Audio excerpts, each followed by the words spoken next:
Katakan, Engkau ada bersamaku. Engkau ada bersamaku di setiap musim hidupku. Tak pernah kau biarkan ku sendiri. Kekuatan di jiwaku. Kekuatan di jiwaku adalah bersamamu.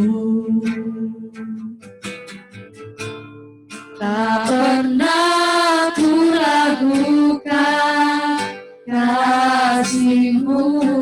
Katakan, bersamamu Bapa, aku lewati semua. Bersamamu Bapa, ku lewati semua. Perkenanan-Mu ya teguhkan hatiku. Engkau yang bertindak, memberi pertolongan.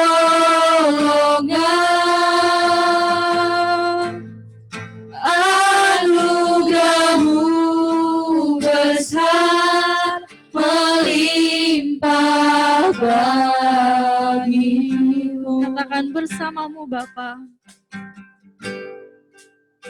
Bersamamu Bapa, ku lewati semua. Perkenanan-Mu yang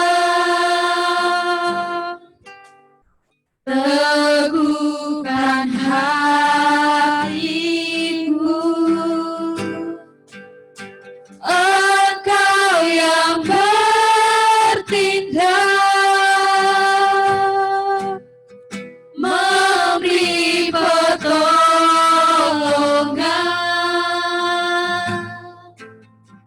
Anugerah-Mu besar melimpah bagiku. Anugerah-Mu besar. Anugerah-Mu besar melimpah bagiku. Doa pembukaan kepada Ibu Gembala Sidang kita.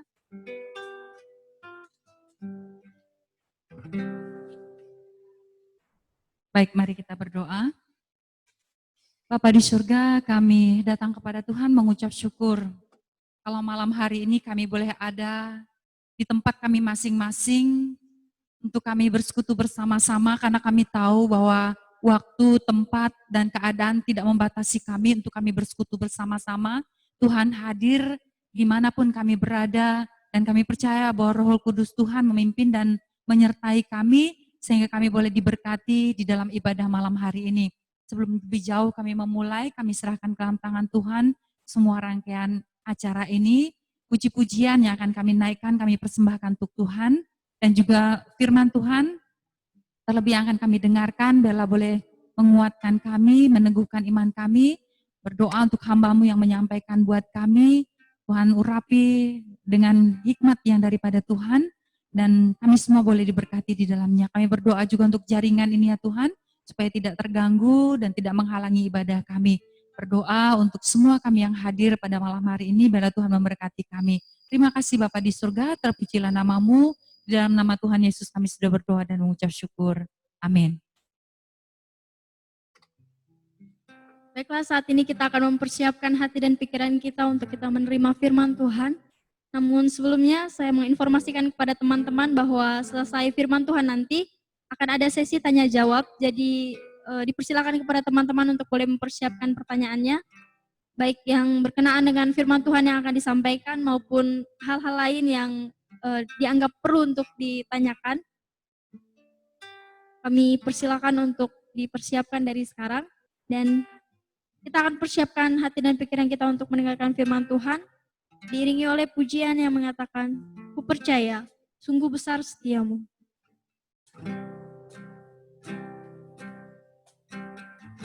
Kita nyanyikan pujian ini dengan bersungguh-sungguh di hadapan Tuhan. Katakan, "Sungguh besar setiamu." Sungguh besar setiamu, Kau nyatakan bagiku. Kau nyatakan bagiku. Kau Bapa yang selalu mengerti isi hatiku. Kemuliaan-Mu Kau janjikan, aku tetap percaya. Ku percaya janji-Mu ajaib terukir dalam kehidupanku.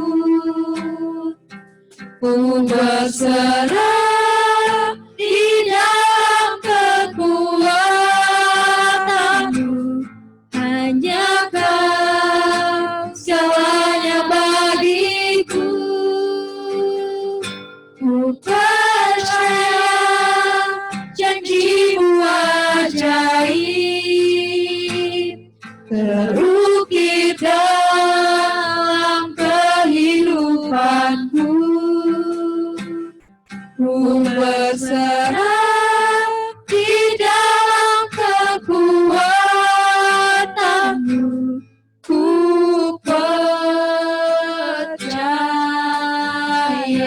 Kita ulangi pujian ini sekali lagi.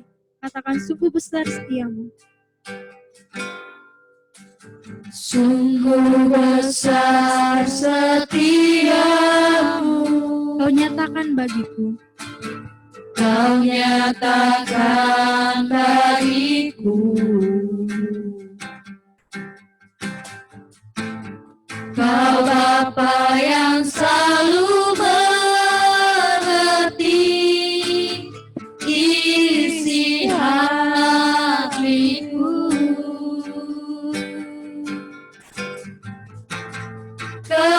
Kemuliaan-Mu Kau janjikan,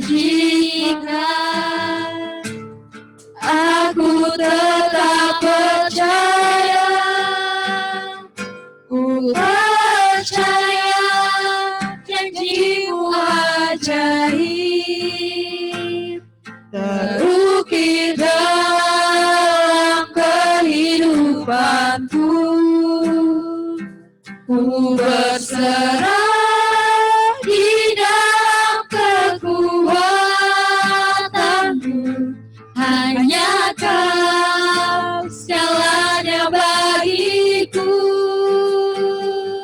Ku percaya janji-Mu ajaib terukir dalam kehidupanmu. Ku berserah di dalam kekuatan-Mu, ku percaya. Ku berserah. Ku berserah di dalam kekuatan-Mu, ku percaya.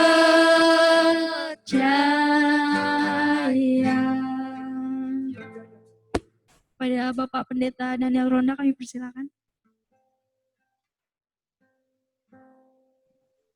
Baik, selamat malam semua anak-anak muda, shalom. Ya, saya senang boleh berjumpa dengan anak-anak muda yang ada di Kalbar. Saya tahu mungkin ada di berbagai kota, bukan hanya di Pontianak, mungkin ada di Sintang, di tempat lain juga. Dan saya senang lihat wajah kalian, ada yang sendiri, ada yang berkelompok, dan saya berharap saudara menikmati persekutuan ini. Dan terima kasih pada Pak Gembala, Ibu, yang telah menyambut pemimpin acara tadi, dan saudara, siapa namanya, Cuing ya, Cuing Perez. Ya, ini orang dari Israel mungkin ya, Perez. Jadi terima kasih atas undangan untuk menyampaikan firman Tuhan. Dan ada tambahan nanti di acara, selesai acara ini akan ada, atau saya khotbah 30 menit, kemudian akan ada tanya jawab. Namun sebelumnya mari kita berdoa sekali lagi menyerahkan acara kita. Tuhan Yesus, terima kasih. Tuhan telah mempertemukan kami lewat teknologi ini. Terima kasih Tuhan. Sekarang anak-anak mudamu siap untuk mendengarkan sabda Tuhan. Tuhan tolong mereka beri konsentrasi dan kemampuan untuk mengerti apa yang firman Tuhan sendiri katakan. Dan biarlah kami boleh mengaplikasinya dengan pertolongan Tuhan. Berkati Tuhan akan pertemuan kami ini dalam nama Yesus. Haleluya. Amin. Nah, nanti kalau ada pertanyaan lewat di chat juga bisa. Silahkan mau di chat itu ada pertanyaan, silahkan ada chat, saudara bisa tanyakan. Baik, kalau gitu saya akan mengajak saudara-saudara semua, anak muda, untuk bersama-sama merenungkan tentang satu tema, cerminkan Yesus. Mari saya mengajak saudara-saudara terlebih dahulu membaca 1 Yohanes pasal 2 ayat 1 sampai 6. Demikian firman Tuhan, anak-anakku, hal ini kutuliskan kepada kamu supaya kamu jangan berbuat dosa. Namun jika seorang berbuat dosa, kita mempunyai seorang pengantara pada Bapa, yaitu Yesus Kristus yang adil. Dan ia adalah pendamaian untuk segala dosa kita, dan bukan untuk dosa kita saja, tetapi juga untuk dosa seluruh dunia. Dan inilah tandanya bahwa kita mengenal Allah, yaitu jikalau kita menuruti perintah-perintahnya. Barang siapa berkata, aku mengenal dia, tetapi ia tidak mengenal perintahnya, menuruti perintahnya, ia adalah seorang pendusta dan di dalamnya tidak ada kebenaran. Tapi barang siapa menuruti firman-Nya, di dalam orang itu sungguh sudah sempurna kasih Allah. Dengan itulah kita ketahui bahwa kita ada di dalam Dia. Barang siapa mengatakan bahwa ia ada dalam Dia, ia wajib hidup sama seperti Kristus telah hidup. Anak-anak muda yang kekasih, izinkan malam ini saya mengajak saudara merenungkan tentang satu tema, cerminkan Yesus. Nah, saya mau tanya saudara pada hari ini, seperti apa penampilan Anda di masa pandemi ini? Ya, saya rasa penampilan bagi kita semua, bukan hanya anak muda, orang tua, anak-anak, remaja, sangat penting. Penampilan terutama fisik sangat menjadi hal yang diperhatikan dalam era digital ini, di dunia digital ini. Makanya sekarang ada jenis artis baru namanya selebgram. Selebgram ini selebriti yang tampil karena penampilan mereka di Instagram. Nah, jadi penampilan sangat luar biasa, penting sekali.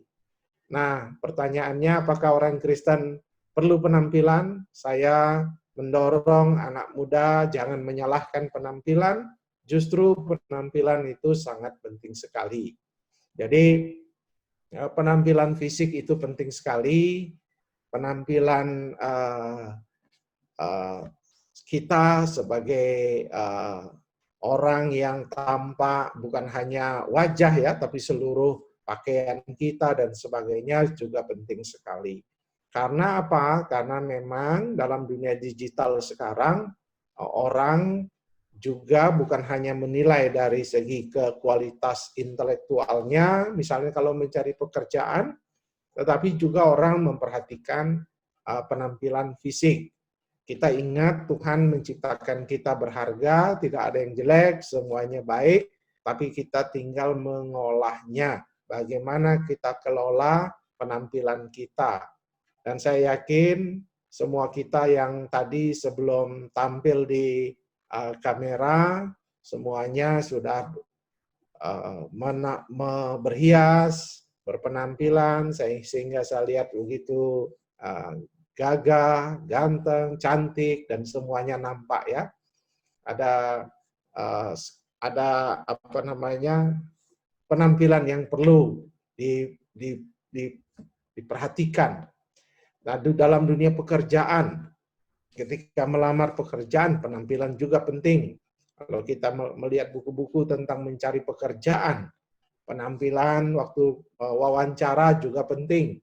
Begitu pula ketika sudah menikah nanti penampilan juga penting.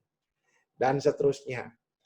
Sekalian sekarang juga penampilan juga perlu dilatih dan dikembangkan bagaimana memiliki penampilan yang proporsional, cantik tetapi tidak keluar modal banyak.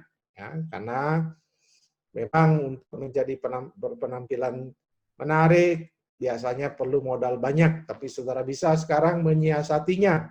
Bagaimana penampilan menarik tanpa modal besar. Nah, itu perlu ada teknik-teknik kameranya dan sebagainya. Saya dulu lama menjadi dosen di STT Jeffrey di Makassar. Saya sering kenal dengan mahasiswa saya banyak, tapi kalau saya sudah lihat dia di Facebook, wajahnya berubah sekali, ya karena memang ada foto editor ya, editing foto sehingga dia tampak wajahnya lebih cantik, lebih putih, lebih menarik kelihatan, tapi wajah aslinya tidak sedemikian menarik ya, karena dia tidak poles ya. Sebenarnya sudah menarik, cuman dia tidak perhatikan. Tapi kalau begitu dia tampil di Facebook, ya begitu perhatikan penampilannya. Jadi orang Kristen tidaklah haram atau tidaklah sesuatu yang berbahaya, tidak boleh, dilarang untuk berpenampilan menarik, berpenampilan yang cantik, dan seterusnya gagah. Jadi ini ingat, sekarang orang berpenampilan bukan hanya perempuan, yang ke salon bukan hanya perempuan, laki-laki juga. Sekarang banyak laki-laki juga berpenampilan. Ya, saya pernah lihat bukan hanya perempuan yang manicure pedicure, sekarang laki-laki juga manicure pedicure di Jakarta. Ya, itu juga tanda apa namanya? Penyesuaian zaman ya, sehingga bukan hanya perempuan, laki-laki juga sama. Jadi sama-sama perlu penampilan yang menarik, penampilan yang baik. Mungkin di acara pemuda perlu ada acara sesi color me beautiful ya, buatlah diri kita menarik dan cantik dan seterusnya. Tetapi masalahnya adalah penampilan itu tidak cukup membuat Anda menjadi orang yang berhasil dalam kehidupan dan pelayanan kita. Artinya, fisik penting, zaman di dunia digital ini penting, dan seterusnya. Tetapi dia bukan satu-satunya yang bisa membuat saudara berhasil dalam kehidupan. Fisik tidak mampu kita akan rawat terus-menerus. Tidak mungkin kita akan membiayai penampilan fisik ini karena cukup mahal. Sampai berapa lama bisa bertahan? Kita perlu sesuatu yang lebih daripada fisik.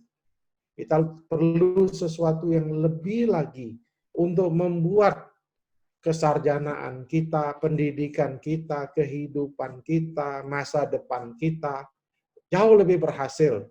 Ternyata bukan hanya soal penampilan, Tapi ada yang lebih menarik, penting lagi. Sehingga pertanyaan yang berikutnya adalah, bagaimana penampilan yang menarik itu? Karena kita tidak sanggup akan terus menjaga penampilan prima, ya. Mungkin kalau sudah jadi wanita karir atau bapak-bapak yang berhasil, mungkin bisa. Tapi sampai berapa lama? Dan apakah benar penampilan itu menentukan keberhasilan kita dalam kehidupan dan pekerjaan kita? Ini yang harus kita perhatikan. Ternyata banyak orang yang penampilannya menarik tidak bertahan lama, baik di dunia selebgram, di dunia kehidupan pelayanan dia, di pekerjaan, dan semuanya. Kalau hanya mengandalkan penampilan, tidak akan bertahan lama. Ada sesuatu yang lebih daripada penampilan, yang perlu dibuat oleh seorang anak muda, kita semua orang percaya. Nah, hari ini kita mau melihat bagaimana kita, orang melihat kita, supaya menarik seluruhnya. Jadi tujuan daripada renungan ini supaya menarik seluruhnya. Bukan hanya menarik dari segi fisik kalian, dari rambut kalian, mata kalian, wajah kalian, atau bentuk badan kalian, pakaian kalian, tetapi bagaimana penampilan menarik itu secara utuh di hadapan Tuhan maupun nantinya di hadapan orang-orang atasan ataupun di mana saudara bekerja. Nah, bagaimana penampilan menarik itu? Kalau kita melihat apa kata firman Tuhan, coba kita lihat dosa kita. Kalau kita melihat ayat pasal 1 Yohanes pasal 2 ayat 1 sampai ayat yang kedua, Tuhan meminta kita untuk jangan berbuat dosa. Nah, itu kita harus periksa dulu. Jadi kalau saya ditanya memeriksanya, bukan periksa jerawat kita, bukan periksa itu, tapi kita periksa dosa kita. Karena dosa adalah pelanggaran yang serius, yang menyebabkan kita terpisah dari Allah dan hadirat-Nya. Dosa telah membuat kita tidak memiliki hubungan yang baik dengan Tuhan. Namun dosa memang sudah diambil alih oleh pengorbanan Yesus. Tapi kita harus ingat, setelah kalian sebagai anak muda percaya kepada Yesus, kalian masih bisa jatuh ke dalam dosa. 1 Yohanes 1 ayat 8. Bahkan kalau kita berkata kita tidak berdosa, kita penipu, kita berbohong. Tidak mungkin kita tidak berbuat dosa. Karena kita tidak menganut teologi kesempurnaan Kristen. Christian perfection. Kita tidak orang perfect. Kita bukan orang yang sempurna. Ya. Jadi kita bukan orang yang sempurna. Tetapi kalau kita berbuat dosa, sama seperti kalau baju kita kotor, waktu kita makan di restoran, misalnya Pizza Hut, tiba-tiba kena saus kita punya baju. Apakah kita biarkan? Apakah kita biarkan baju itu kotor? Kata-katakan biar saja jadi kenang-kenangan. Bagus sekali ini. Kayak pulau sausnya. Nanti besok saya mau pakai lagi. Tentu kita tidak akan biarkan. Kalau kita makan di restoran KFC atau pizza atau McDonald, lalu kena saus, kita pasti buru-buru ke kamar mandi, toilet. Lalu kita cuci dan kita lihat di cermin. Lalu kita berkata, sudah bersih tidak? Sudah hilang tidak sausnya? Begitu pula kita. Kalau kita sudah berdosa, maka Tuhan mau kita mengaku dosa kita. Kita harus bersih. Kita mau sucikan diri kita. Kita mau minta pengampunan. 1 Yohanes 1 ayat 9 ingatkan kita. Jika kita mengaku dosa kita, maka Ia adalah setia dan adil. Sehingga Ia akan menyucikan kita dan mengampuni dan menyucikan kita dari segala kejahatan. Itulah sebabnya Tuhan minta kita di dalam Yohanes 2 ayat 1. Ia minta dengan penuh kelembutan. Dia berkata, anak-anakku, hal ini kutuliskan kepada kamu, supaya kamu jangan berbuat dosa. Kenapa jangan berbuat dosa, anak-anak muda? Karena kalian memang tidak lihat di cermin. Seperti jerawat bisa lihat di cermin. Seperti baju kena saus kecap atau saus sambal bisa dilihat di cermin. Tapi dosa tidak bisa dilihat di cermin, di toilet, dimanapun, di kamar mandi, semua. Tetapi orang bisa melihat. Tuhan bisa melihat. Loh, kok bisa melihat Pak Pendeta? Apanya yang dilihat? Kepahitanmu bisa dilihat. Cara bicaramu, dendammu, cara kamu ngomong tentang orang lain. Kelihatan, kalian tidak lihat. Tapi kalau orang berdosa nampak. Beda dengan orang yang minta ampun sama Tuhan itu beda nampak. Kalau orang yang berdosa, ada kemarahan, kepahitan, senyumnya turun, susah senyum, susah gembira, marah, susah tidur, aut-autan, tak tampak seperti wajah kita kelihatan yang jelek. Kita bisa poles dia kalau kita ke gereja. Tampak jadi baik, tetapi sebenarnya waktu kita ngobrol, orang tahu.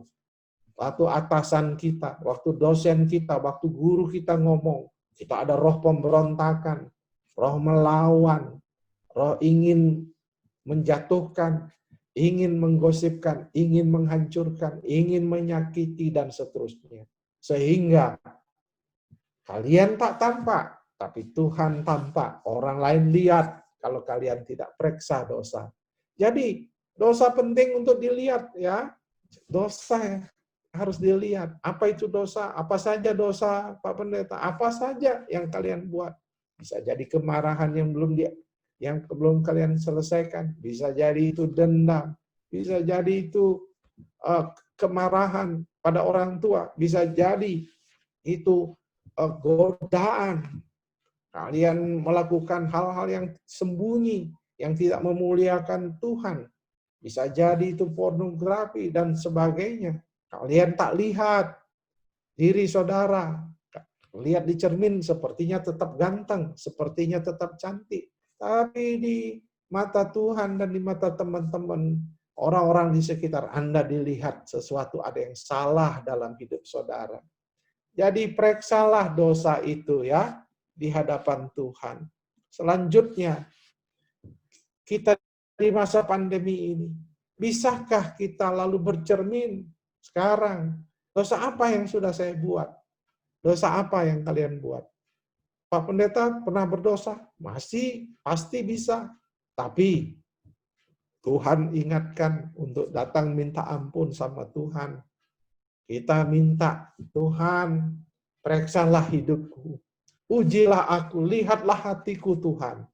Itu paling penting kita bercermin. Setelah kita bercermin, apa yang kalian buat? Mungkin kalian masih musuhan sama teman.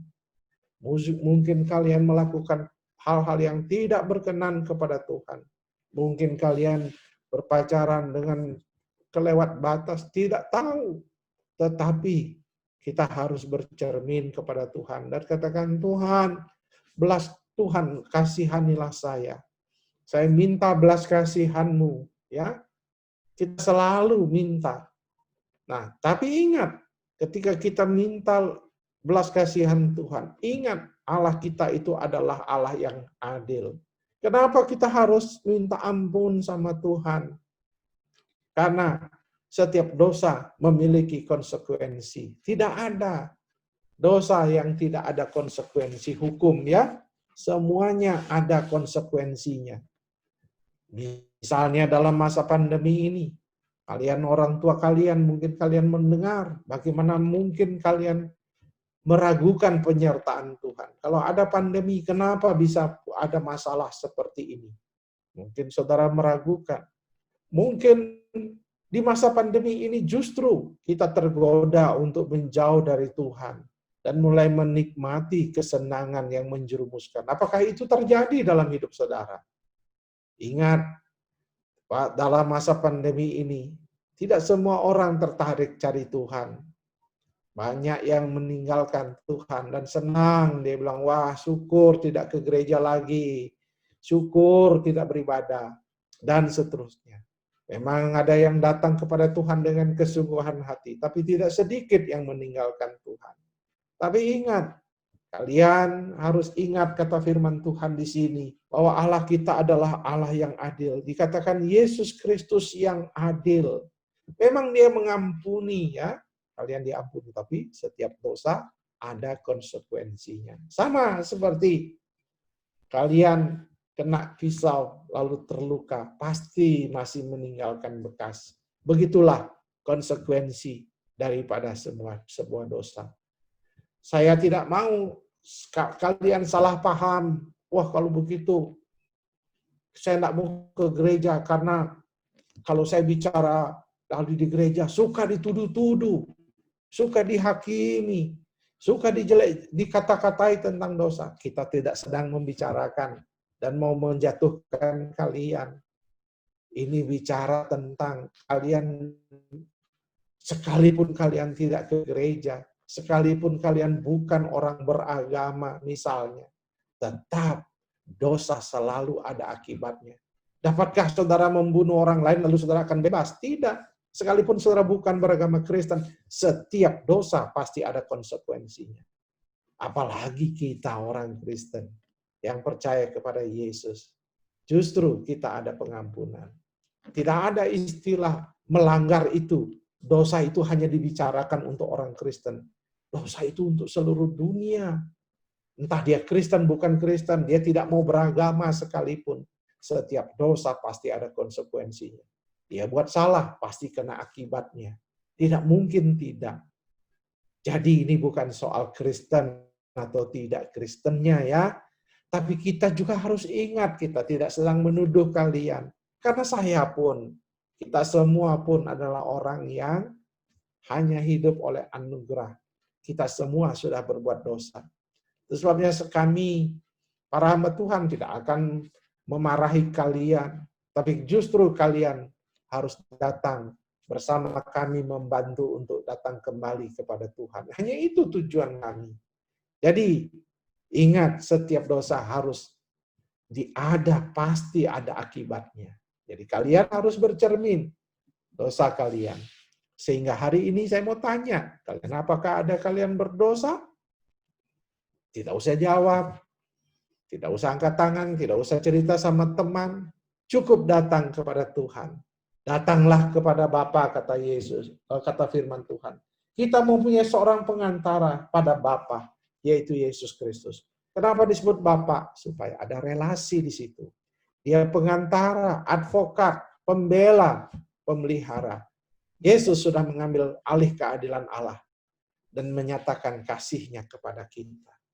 Jadi ketika kita datang, dia ambil semua hukuman itu, dia ganti dengan kasih-Nya. Sehingga kalau kita mampu bercermin, lalu ketika kita pergi ke cermin di kamar kita, di kamar mandi, di restoran, di mana saja, lalu kita lihat ada dosa, lalu kita datang pada Tuhan, minta ampun, kalian akan menjadi seorang yang berbeda. Wajah kalian yang tadinya sudah di facial, di krembat, di apapun wajah saudara, akan jauh lebih cemerlang, indah sekali, karena sudah tidak ada lagi yang terlihat noda dari dalam. Noda dari dalam sudah bersih. Noda dari luar memang bersih, tapi noda dari dalam juga sudah bersih. Jadi kita bersyukur pada Tuhan, Dia minta supaya dosa kita dilepaskan. Percayalah, kalian punya karir akan diberkati. Kalian akan mencari pekerjaan tidak akan sulit. Karena kalian telah memeriksa di dalamnya. Tuhan sendiri yang mengampuni dosa-dosa kalian. Bukan kepada pendeta, bukan kepada teman, tapi kepada Tuhan. Dan yang kedua, cermin yang kedua, yang saudara harus lihat, bukan hanya dosa. Kalau kita lihat ayat yang ketiga sampai ayat yang keenam, maka yang harus diperiksa adalah perintah-perintahnya. Apakah kalian sudah menaati perintah-perintahnya? Tuhan mau kita menaati perintahnya. Sama seperti saudara dan saya, waktu memeriksa dosa, kita juga memeriksa satu lagi, perintah Tuhan. Sudah diperiksa tidak? Perintah Tuhan itu apa? Kasihilah Tuhan Allahmu dengan segenap hatimu, jiwamu, dan dengan akal budi dan kekuatanmu. Kasihilah Tuhan Allah sesamamu manusia seperti dirimu sendiri. Itu perintah rahasia Tuhan untuk kalian diberkati Tuhan. Pertanyaannya, mungkin saudara tidak lagi berbuat dosa, tapi tidak ada kasih. Tetap belum menarik. Belum bersinar wajah saudara. Belum bersinar kehidupan saudara. Baru tahap pertama mengaku segala dosa. Hubungan saudara dengan Tuhan sudah dibereskan. Tetapi kalau belum ada kasih, kita tidak akan terlihat cantik lengkap, gagah lengkap. Kita hanya mungkin fisiknya tampak menarik. Nah, Tuhan mau ini diperiksa. Sehingga waktu kita sisiran di cermin, kita cek. Hei, saya Julia, mungkin saya lihat ada nama tadi, Monica mungkin namanya. Ada siapapun namanya di situ. Yang saya lihat tadi sempat. Apakah kamu sudah ada kasih dalam hidupmu? Ini yang penting. Ada perintah-perintah Tuhan mengasihi itu sudah hidup dalam dirimu. Periksa. Bagaimana ketika ada yang menyakitimu? Apakah marah atau kasih? Atau bagaimana ketika kita sedang bertengkar dengan pacar kita dan seterusnya? Apakah ada kasih? Atau bos kita, guru kita, orang tua kita terlalu mengatur kita. Mengatakan kita macam-macam. Anak yang kenapa bisa begini? Mengapa tidak berhasil sekolahmu? Mengapa begini? Saudara dibanding-bandingkan. Saudara tidak berani bertanya. Mengapa Bapak juga tidak berhasil dalam pekerjaan? Ya, kita tidak boleh bertanya begitu ya. Tapi mungkin ada kemarahan akibat hal-hal itu. Nah, periksa perintah Tuhan itu dalam cermin dalam hidup saudara. Mengapa kita tidak bisa mengasihi Tuhan? Kenapa? Ke gereja tidak tertarik. Kalaupun ada acara-acara virtual, saudara datang karena mungkin saudara dipaksa untuk datang. Saudara merasa hambar menyembah Tuhan. Saudara tidak yakin dengan doa. Karena saudara belum pernah menerima kasih Tuhan itu. Saudara belum sungguh-sungguh menerima kasih Yesus. Ingatlah, agama Kristen adalah agama yang terbaik, yang pernah ada. Dan yang satu-satunya adalah yang luar biasa. Karena apa? Karena Tuhan yang menyayangi kita. Apa yang dibutuhkan manusia sebenarnya? Kasih, sayang. Dan Tuhan menyiapkan itu. Dia menyayangi kita. Bayangkan, saya berbuat dosa. Saya nakal. Ketika saya ampuni, saya mengalami kasih yang begitu luar biasa. Saya ditolong. Jadi kita harus bisa merasakan kasih Tuhan. Kalau belum, kita tidak akan bisa menyayangi Tuhan. Kita tidak akan bisa mengasihi Tuhan. Pernah saya khotbah tentang memberi, langsung saya diprotes. Kenapa gereja khotbah pemberian? Kenapa gereja minta-minta? Kenapa gereja suka atur-atur? Lalu saya katakan, kita tidak minta-minta. Tapi saya tahu Bapak itu, dia belum mengalami kasih Tuhan. Akhirnya saya bimbing dia, dekati dia, setelah berapa tahun kemudian dia mengerti tentang kasih Tuhan. Sekarang dia berkorban, walaupun tidak diajarkan. Kenapa? Kalau sudah ada kasih, maka terpancar dari kehidupannya sesuatu yang indah dalam hidupnya. Mengapa kita tidak bisa mengasihi sesama? Anak muda, karena kita belum merasakan kasih Tuhan sendiri. Kita belum merasakan kasih Tuhan, sehingga kita tidak bisa mengasihi. Kita belum bisa mengasihi papa mama kita dengan benar.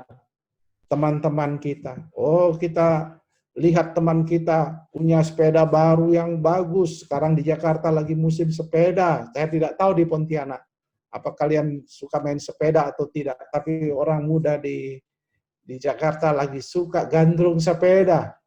Ya semua. Wah, kita sedang gandrung sepeda. Lalu kita marah mungkin sama orang tua kita. Kenapa tidak bisa berikan sepeda? Marah karena kita melihat teman kita jauh lebih berhasil. Kita kecewa karena kita tidak sesuai dengan apa yang kita harapkan. Oh, kita tidak, Instagram kita tidak banyak followersnya. Oh, dia luar biasa. Karena followersnya banyak. Wah, kita gosipkan karena dia seksi-seksi penampilannya jadi selebgram. Dia mau pansos, panjat sosial. Oh, kita gosipkan. Kita tidak mengasihi teman kita lagi, sesama kita. Kenapa? Kita belum merasakan kasih Tuhan. Kalau kita sudah memiliki kasih Tuhan, kalau ada orang berdosa, kita akan sayang dia. Kita akan mendoakan dia. Kita mengasihi dia. Kalian tahu, perbuatan-perbuatan itu datangnya dari Roh Kudus, Tuhan yang membuat. Tetapi ingat waktu engkau bekerja, engkau akan dilihat begitu berbeda. Dan Tuhan akan mengangkat karirmu. Lihat cerita Yusuf. Lihat cerita Daniel, Sadrak, Mesak, Abednego. Lihat cerita-cerita orang suku Yahudi ada di negeri asing. Di negeri Babylon, di negeri Mesir. Tapi bisa jadi orang kedua. Pejabat tinggi. Karena apa? Karena di dalam hidupnya ada Tuhan. Di dalam hidupnya kasih Tuhan ada. Yusuf, ya luar biasa. Dia dijual jadi budak. Tapi dia mengampuni dan mengasihi saudaranya. Oh, dia waktu mampu menjawab, menafsirkan mimpi-mimpi. Juru minuman raja, juru roti. Oh, dia lupa. Ada yang lupa dengan dia. Dia tidak marah. Karena ada Tuhan di dalam hidupnya. Kalau Anda jadi orang yang pemarah, oh status di Facebook, status di WhatsApp, saudara penuh dengan kebencian dan kemarahan. Jangan-jangan saudara belum mengalami kasih Tuhan. Mari kita bercermin. Ya. Jangan kita mau menjadi pendusta. Bisa bedak menempel di wajah kita, tapi di hati kita masih belum ada kasih. Ingat, kita perlu memiliki kasih Tuhan. Itu sebabnya saya mengajak dalam tema khotbah saya itu, cerminkan Yesus. Karena apa? Tuhan mau kita hidup seperti Yesus. Ayat yang ke-6 dikatakan begini. Ayat yang ke-6. Barang siapa mengatakan bahwa ia ada di dalam dia, ia wajib hidup sama seperti Kristus telah hidup. Hiduplah seperti Kristus yang mengasihi. Hiduplah seperti Kristus yang berkorban. Hiduplah seperti Kristus yang melayani. Anda akan melihat anak-anak muda, engkau akan berhasil dalam hidupmu.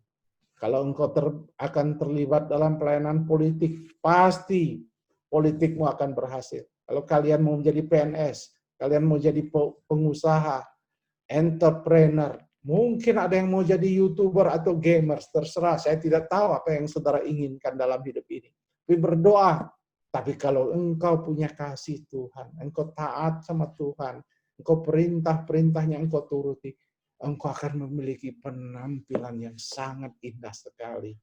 Yang orang akan berkata luar biasa. Saya mau percaya pada orang ini. Saya mau memberikan dia kepercayaan yang lebih besar lagi. Saudara, kesimpulan, saya sudah setengah jam berbicara. Maka saya ingin menyimpulkan semua percakapan ini. Hidup kita hendaknya merefleksikan kasih Yesus. Saya berharap itu ada amin dalam hidup saudara. Mengaminkan ini. Kalian boleh penampilan. Saya sungguh ingin sekalian berpenampilan yang baik. Tapi lebih daripada itu, saya minta kalian merefleksikan kasih Yesus. Menaati Yesus berarti kita memilih kepastian akan keselamatan. Dan kalau kita memiliki kepastian, kita akan memiliki kemenangan bersama Dia. Yang ketiga, hiduplah dalam realita. Artinya, kalian akan jatuh dan bangun. Kalian tidak akan kuat, bebas dari dosa. Bukan itu tujuan Kristen. Anda steril dari dosa. Tujuan Kristen adalah bagaimana saudara jatuh dalam perjuangan ini. Selalu berjuang untuk menang. Kalahkan dosa. Jangan malu datang kepada Tuhan. Jangan malu datang ke gereja. Cari Pak Gembala. Minta ampun sama Tuhan. Ingat, kita harus jadi pemenang di dalam kehidupan ini. Kiranya Tuhan akan memberkati kalian dalam perjalanan kalian sebagai mahasiswa, siswa maupun yang sudah bekerja. Tuhan tolong, saya percaya. Kalian buka, periksa hidup saudara. Lihat di cermin. Bagaimana kehidupan dosa saudara? Bagaimana dengan perintah-perintah kasih itu? Apakah kalian sudah menghidupinya?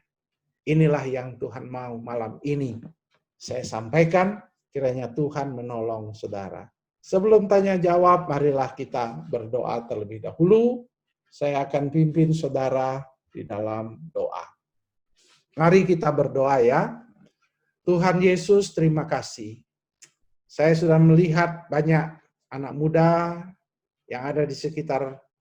Saya melihat anak muda yang ada di sini.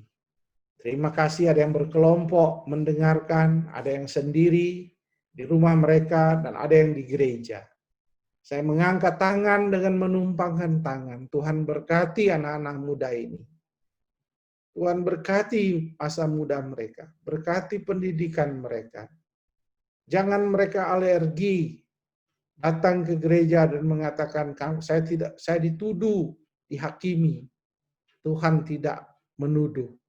Tuhan menyayangi anak-anak muda. Tuhan sayangilah mereka. Ampuni dosa mereka. Dan biarlah hati mereka dipenuhi oleh kasih. Kembali berkati anak-anak muda kami. Berkati sekolah mereka, pendidikan, orang tua, pekerjaan mereka, dan juga keluarga besar mereka. Berkati pengurus pemuda, berkati Ecclesia Youth Ministries, berkati juga Pak Gembala dan Ibu dan BPC. Limpahkan segala yang baik. Kami berdoa, mohon berkat Tuhan dalam nama Yesus. Haleluya. Amin. Amin. Saya kembalikan. Silakan kalau ada tanya jawab, saya persilahkan mekanismenya. Saya serahkan kepada pembawa acara. Terima kasih.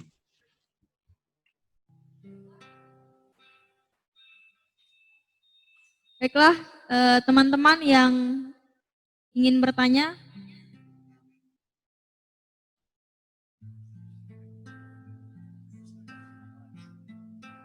dipersilakan untuk menyebutkan nama dan pertanyaannya.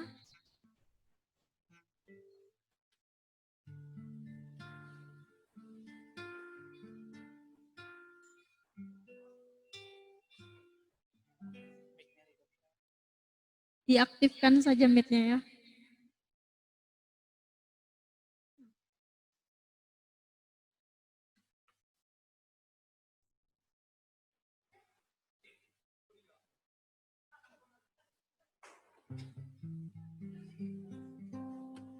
Ada yang ingin bertanya?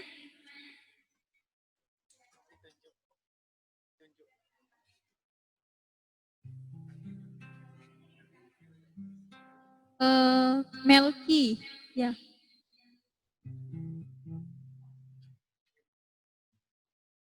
Silakan pertanyaannya.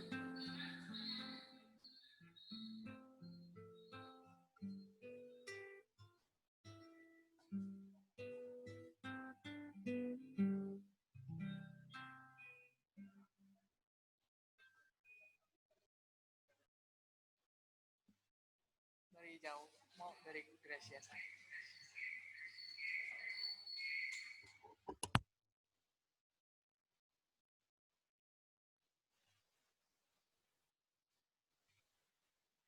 Oh, ada yang bertanya dari chat katanya. Ya, saya sudah lihat ada pertanyaan dari chat. Intinya saya senang ini siapa ini? Antonius ya. Terima kasih sudah tanya ya. Terima kasih sudah tanya bagaimana dalam masa pandemi ini kita ini malas-malasan beribadah ya. Bagaimana cara memulihkan ya dan menjangkau mereka kembali ya yang malas-malasan ya. Nah, tentu ada dua jawaban untuk saya yang saya ingin sampaikan. Ada dua, maaf saya tadi hilangkan videonya. Ada dua, yang pertama tadi ya kita harus secara spiritual, secara rohani mendoakan, menunjukkan kasih kepada mereka, jangan menegur mereka, jangan menghakimi mereka. Jadi kita secara rohani, spiritual mendekati mereka dan mendoakan mereka yang tidak datang dan seterusnya. Kemudian itu secara rohani. Kita melakukan pendekatan doa, melakukan pendekatan pastoral rohani ya, mengunjungi atau menelpon atau WA, dan kita hati mereka dan katakan,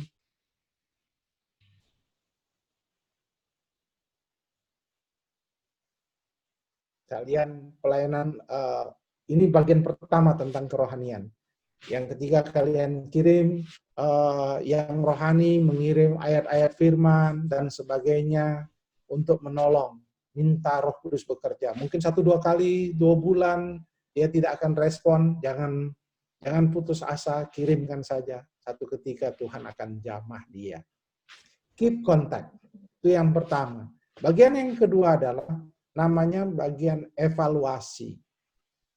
Bagian mengevaluasi. Kita harus minta feedback dari anak-anak muda kita. Apakah Zoom kita ini sudah efektif? Apakah pelayanan-pelayanan pemuda selama ini sudah efektif? Minta pandangan mereka, minta pendapat anak muda. Karena biasanya anak-anak muda, anak-anak milenial banyak punya ide, punya gagasan dan sebagainya.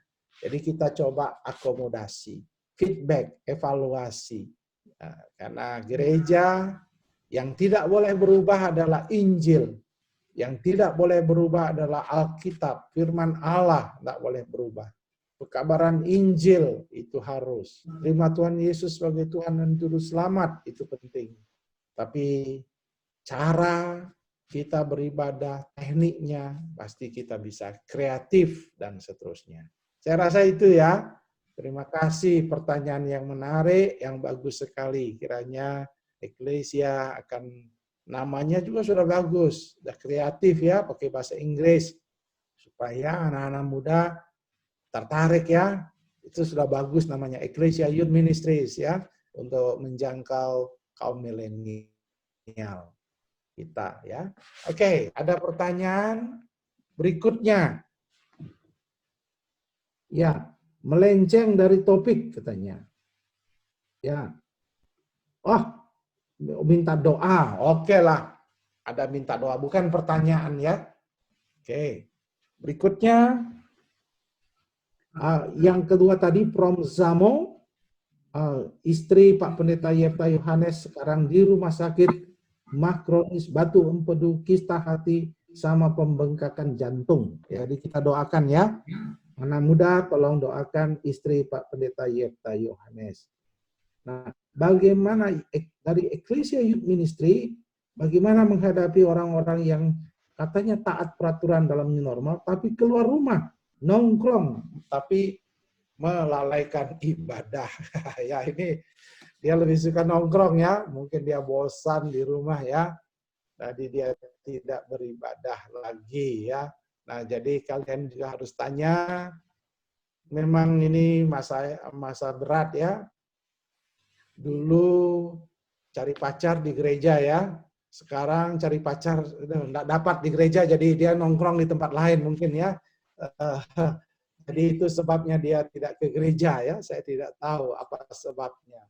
Tapi kita juga evaluasi jam-jam ibadah atau hari ibadah, apakah bisa kebaktian kalian acaranya minggu siang atau apa, terserah dari kalian. Tapi yang jelas tadi pengurus melakukan evaluasi, berkoordinasi minta nasihat dan saran dari Pak Gembala, bagaimana cara-caranya. Kemudian dalam masa dunia digital, itu kemenangan pelayanan dunia digital. Kita bisa yang disebut namanya orang dunia digital itu perlu dikontak, connectedness. Jadi perlu perlu kalian masukkan di grup atau kalian minta nomor WA-nya, kalian sharing pelayanan, minta dia datang dengan shop, dengan kelembutan dan seterusnya. Ingat, orang yang pergi keluar nongkrong, hati-hati. Pandemi virus corona masih banyak. Kalian mungkin kuat. Memang anak muda tidak akan mati gara-gara corona.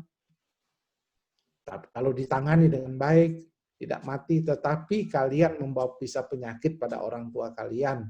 Apalagi dia ada kolesterol, asam urat.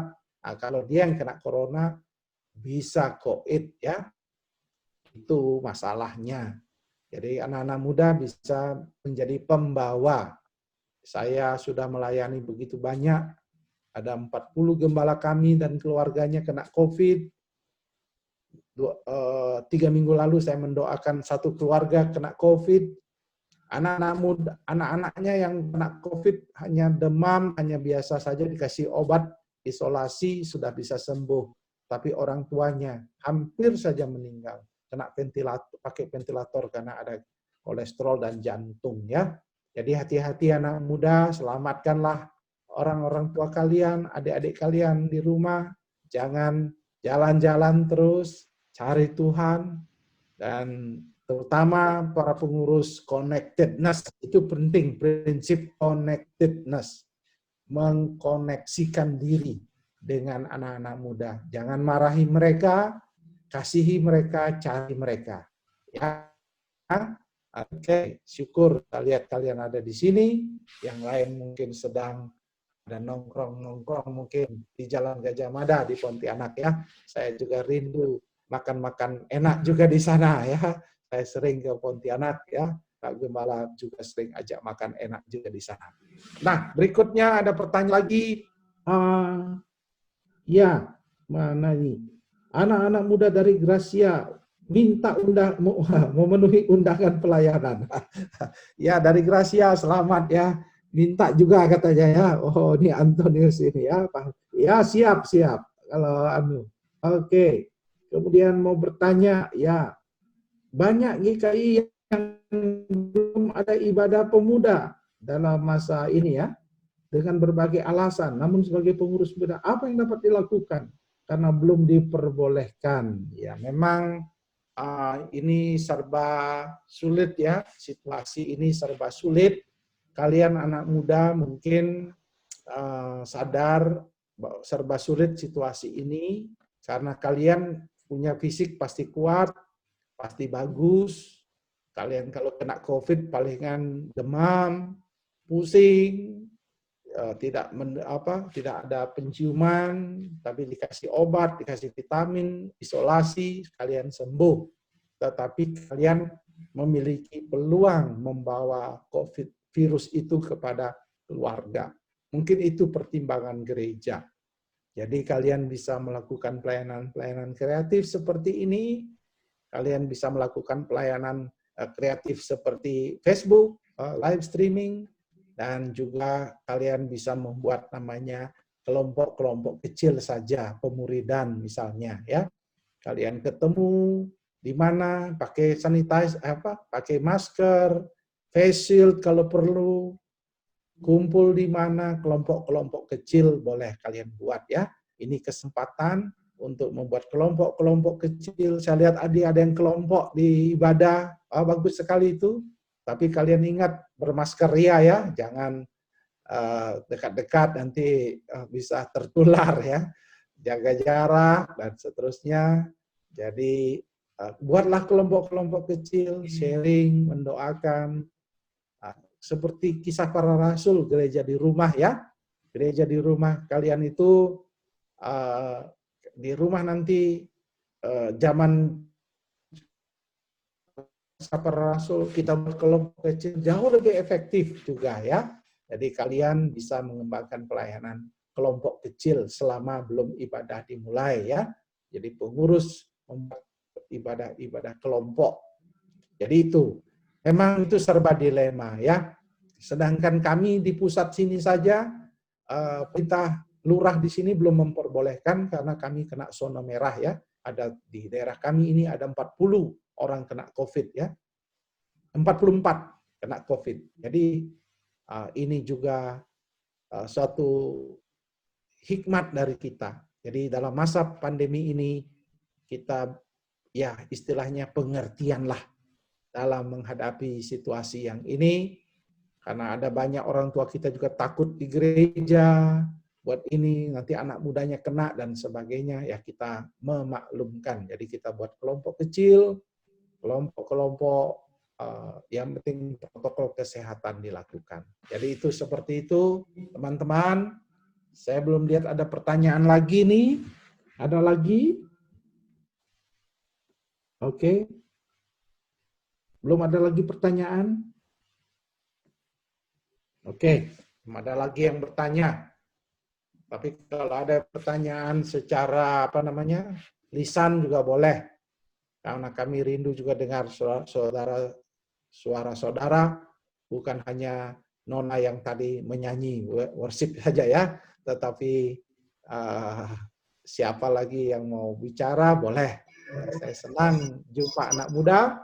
Kenapa senang jumpa anak muda? Karena setiap saya jumpa anak muda, saya melihat ada harapan masa depan bagi gereja.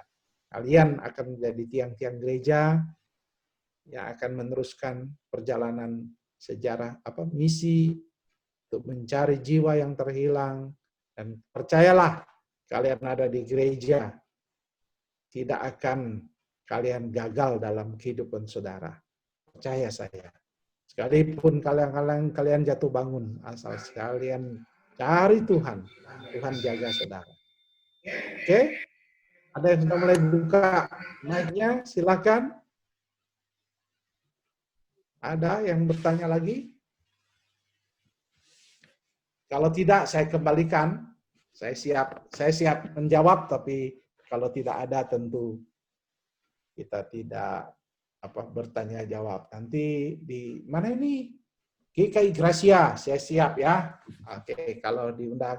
Tapi minggu depan sudah ada yang pesan ini mungkin dia lihat di Instagram ya, di Melak, pemuda Melak di Kutai Timur. Kutai Barat maksud saya. Kutai Barat sudah mengundang saya berkhotbah hari Sabtu depan. Jadi tapi yang Sabtu lainnya masih kosong. Ya, gitu. Oke. Saya serahkan pada Nona kalau tidak ada lagi. Terima kasih buat yang sudah bertanya dan terima kasih buat Bapak Pendeta Dr. Daniel Ronda MTH yang sudah menjawab pertanyaannya. Saat ini kita akan mengakhiri ibadah kita. Kita mau nyanyikan satu pujian doa Yabes.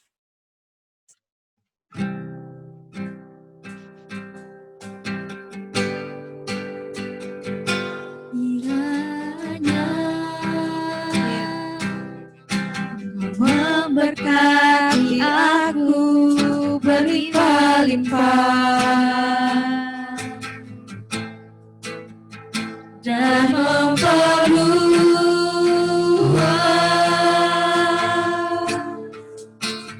daerahku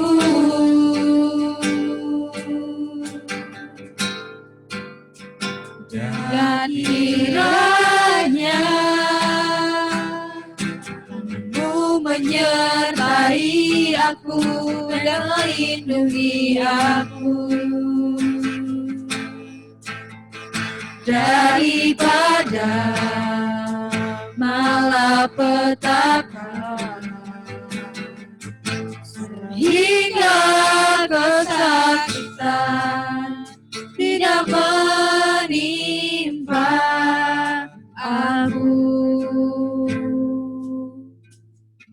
kasih Bapak Pendeta Dr. Daniel Roda MTH menutup ibadah kita dengan doa. Baik, teman-teman, kita doa ya. Saya harap saudara semangat bekerja, semangat melayani, semangat kuliah, atau belajar, yang masih SMA, yang kuliah, dan Tuhan pasti siapkan kalian jodoh yang terbaik ya. Jangan lupa penampilan tetap diperbaiki, penampilan fisik jangan salah paham. Khotbah ini penting penampilan kalian ya. Selebgram yang bagus dari pemuda, tapi kami juga mau penampilan di dalam juga harus kita periksa. Terima kasih atas kesempatan ini. Mari kita berdoa.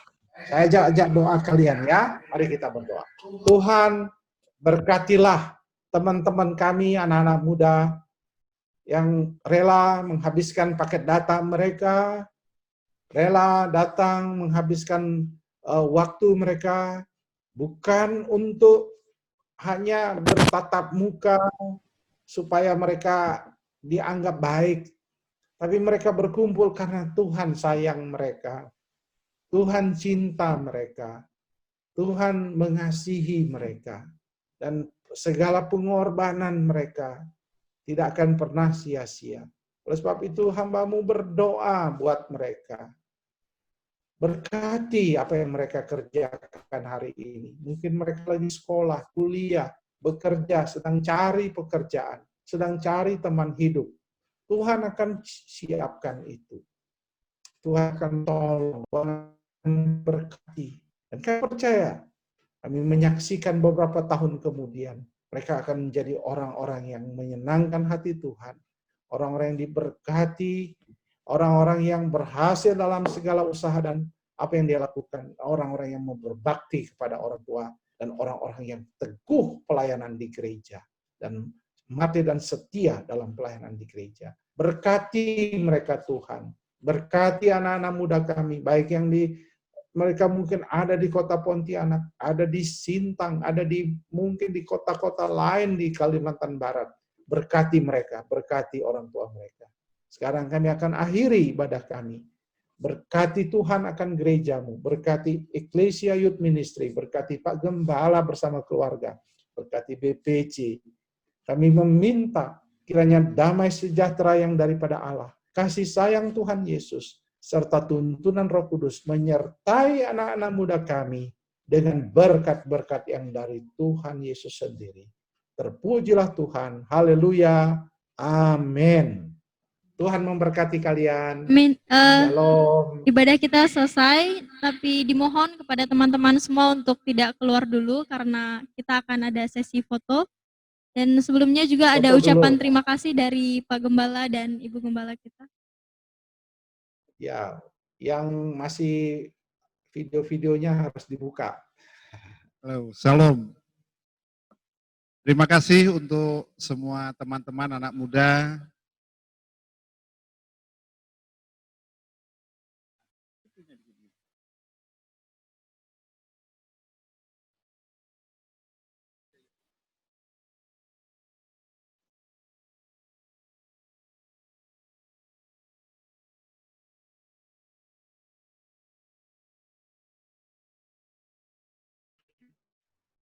Suaranya Pak Gembala.